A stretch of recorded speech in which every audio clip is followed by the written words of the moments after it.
Inicia aqui mais uma edição de Que Semana Foi Essa na Educação. Confira o que foi destaque nos debates desta semana.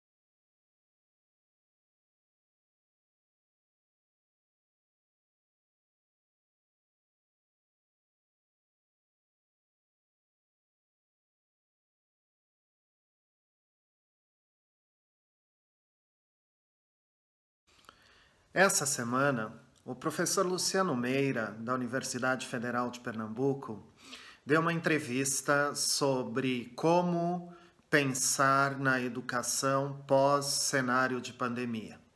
Selecionei um trecho deste vídeo e coloquei à disposição. Quem quiser assistir na íntegra, ele está disponível no meu site.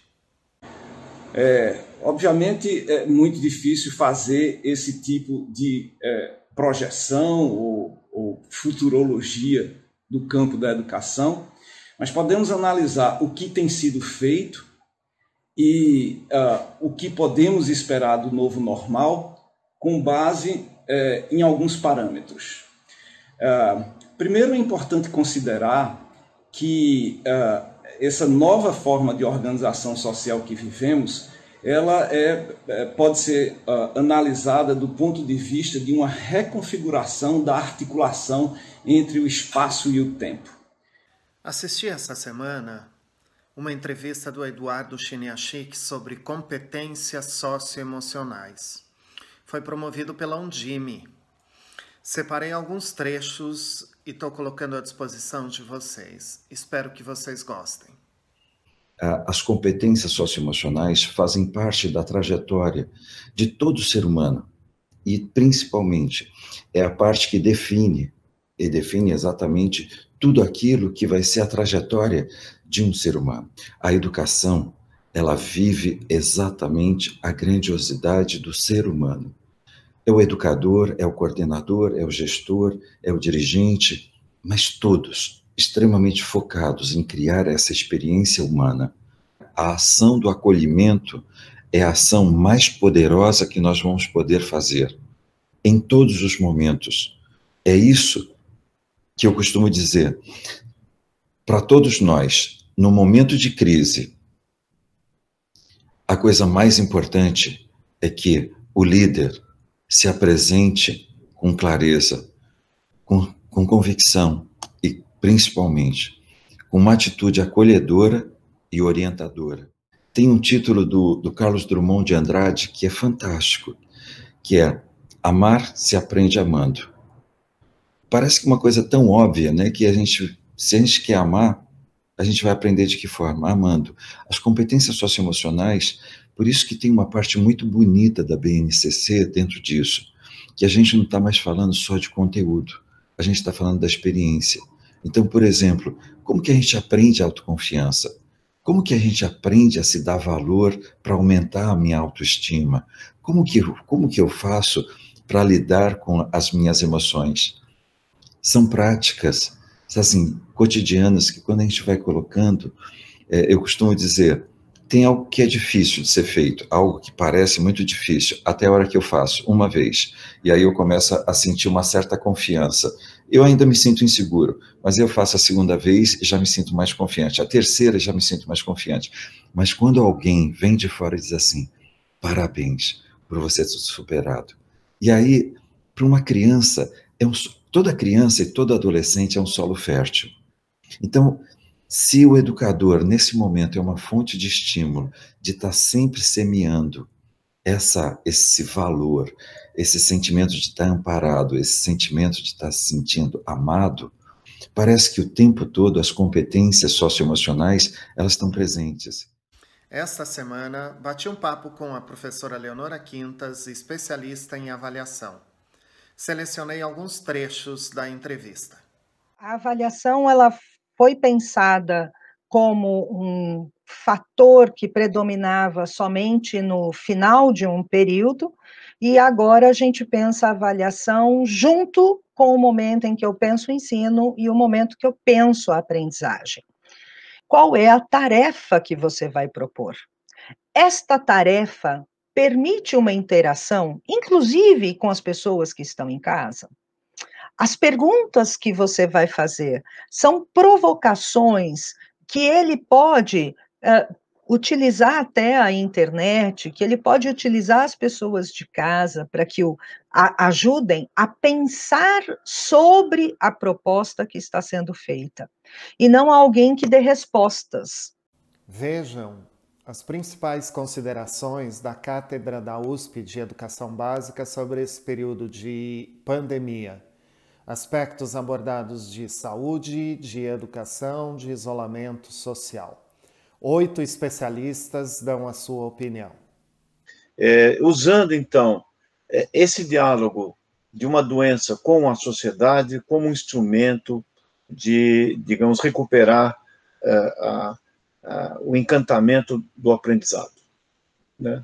De poder utilizar o cotidiano como um instrumento para a busca do conhecimento e para a formação da cidadania. O mundo vai ter que mudar, a educação vai ter que mudar.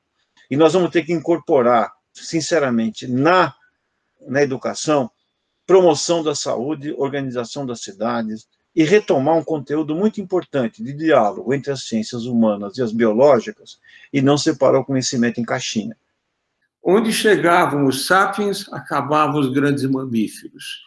E nós eliminávamos por ano milhões de mamíferos. Atualmente, nós produzimos e comemos bilhões de mamíferos, para ter ideia de como nós somos intervenientes nessa biosfera, e, por isso, corresponsáveis por ela.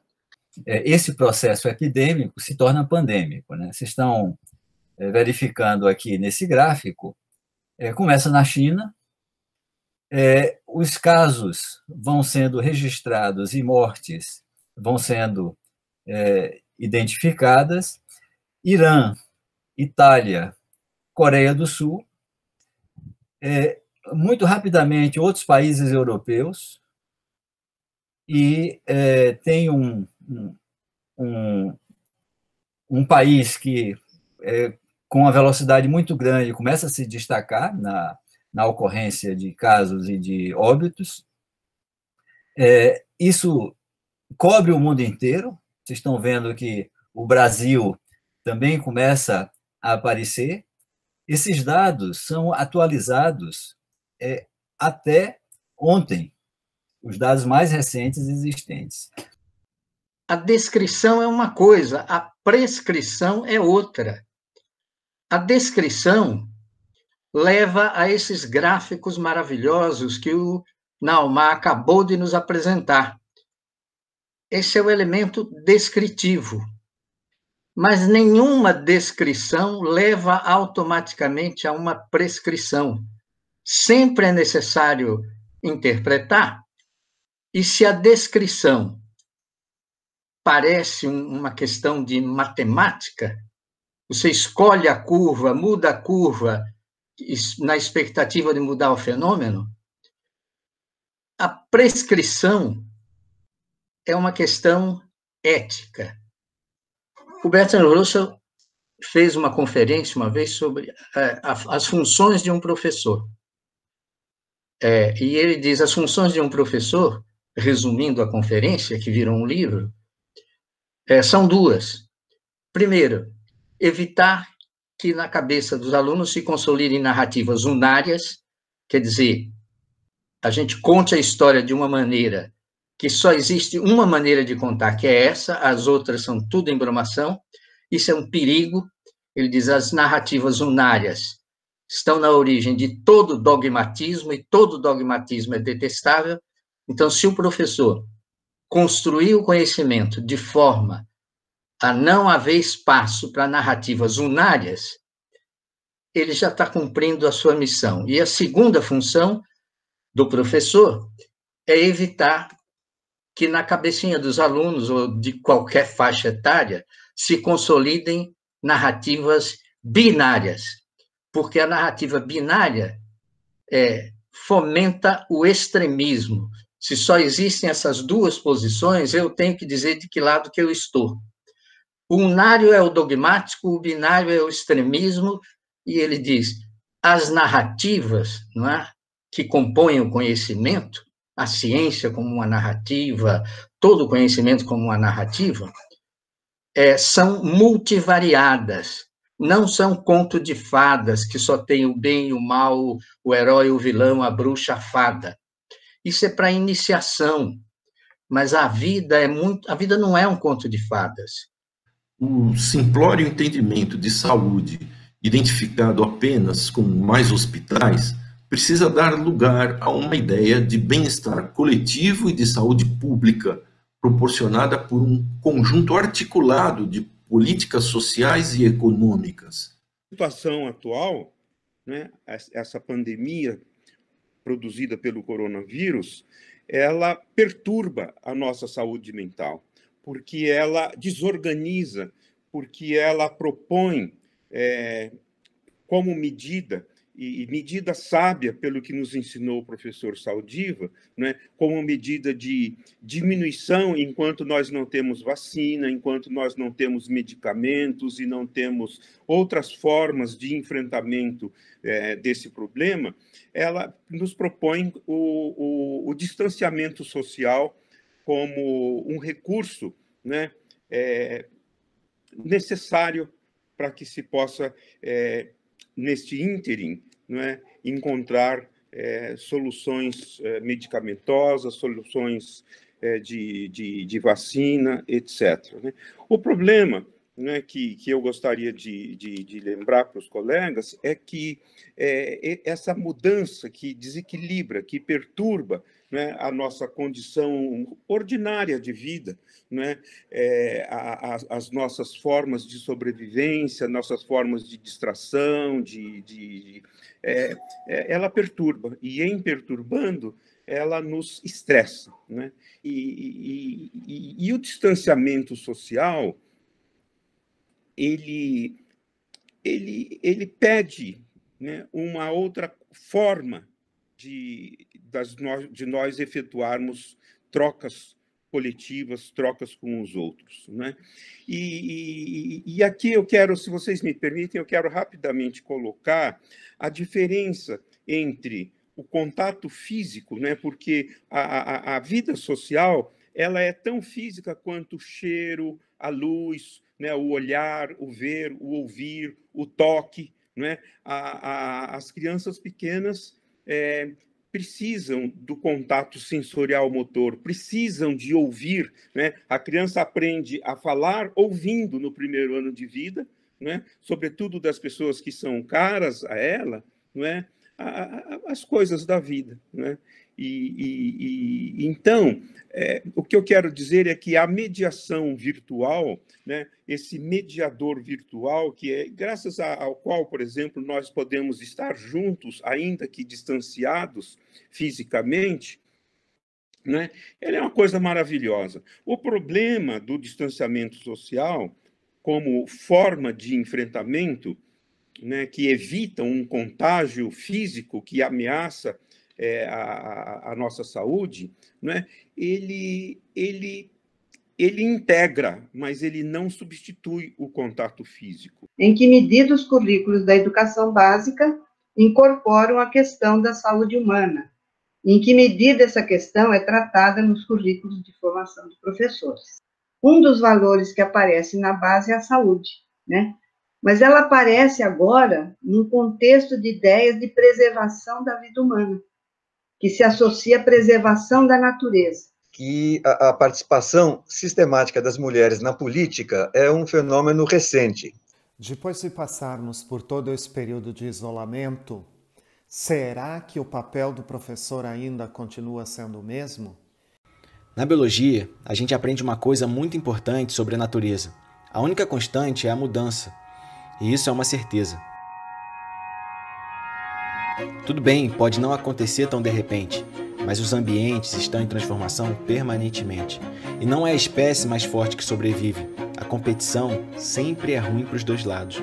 Às vezes, quem se adapta é quem colabora e acolhe os desamparados. Empatia, isso nos permite evoluir. Hoje, a sala de aula mudou e virou a nossa casa. Mas tem uma coisa que não se altera, seja em cima do tablado ou longe conectado, é o poder de adaptação. Ajustamos o nosso dia e a cor da pedagogia, tal qual um camaleão. As presas se adaptam para fugir dos predadores, e os predadores se adaptam para capturar as presas. Está todo mundo se adaptando a todo momento. E o mundo é uma grande corrida. Todo mundo está correndo, não para seguir em frente, mas para conseguir se manter no mesmo lugar. Uma caatinga ou cerrado, quando pega fogo, rapidamente consegue se recuperar e florescer novamente. Isso é resiliência ambiental. Agora é hora de ajuda, do jeito que pode ser, para chegar a todo aluno que se sente tão sem rumo e acha que não vai vencer. Se para salvar nossas vidas houver essa interrupção, o presencial espera, volta e recupera toda e qualquer lição. Isso é resiliência social.